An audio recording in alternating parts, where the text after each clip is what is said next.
ഇത് കണ്ടോ, ഇവിടെ ഇങ്ങനെ പഴുക്കാറായത് കിടക്കുന്നുണ്ട്. വാ, ഇങ്ങോട്ട് കാണിച്ചു തരാം. ഇവിടെ ഉണ്ട് പഴുക്കാറായത് കിടക്കുന്നു. ഇത് ഇവിടെ ഒരു പഴുത്തതുണ്ട്, അത് ഞാനിന്ന് പറിക്കാൻ പോവാണേ. കേട്ടാ, ഇച്ചിരി പൊട്ടിപ്പോയി കേട്ടോ. പഴുത്ത് കണ്ടില്ല, കാരണം ഇന്നലെയൊക്കെ ഡ്യൂട്ടി ആയിരുന്നുകൊണ്ട് തിരക്കായിരുന്നു. അപ്പം എന്താണേലും ഞാനിതൊന്ന് ടേസ്റ്റ് ചെയ്ത് നോക്കട്ടെ. തൊലിയൊക്കെ അങ്ങോട്ട് ചെത്തിക്കളഞ്ഞിട്ട്, ഈ കഴിഞ്ഞ ഇടയിലൊക്കെ നമ്മൾ കുറേ പറിച്ചു, അതിനൊക്കെ നല്ല മധുരം ഉണ്ടായിരുന്നു. ഇപ്പോൾ തണുപ്പ് തുടങ്ങിയോണ്ട്, വലിയ തണുപ്പൊന്നുമില്ല, എന്നാലും ചെറിയ തണുപ്പ് തുടങ്ങിയോണ്ട് മധുരം കുറവുണ്ടോ എന്ന് അറിയില്ല. എന്നാലും ഞാൻ ടേസ്റ്റ് ചെയ്ത് നോക്കാം.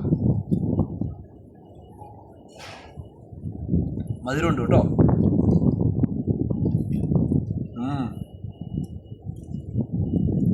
ക്ഷമാമനം നമ്മുടെ കടയിൽ നിന്നൊക്കെ മേടിക്കുന്നതിൻ്റെ സെയിം മധുരം ഇപ്പോഴും ഉണ്ട്. ഞാൻ വിചാരിച്ച തണുപ്പായപ്പോൾ ഇതിന് മധുരം കുറഞ്ഞു കാണുമെന്നാണ്. അപ്പോൾ നമുക്ക് അടുത്ത വീഡിയോയിൽ കാണാം.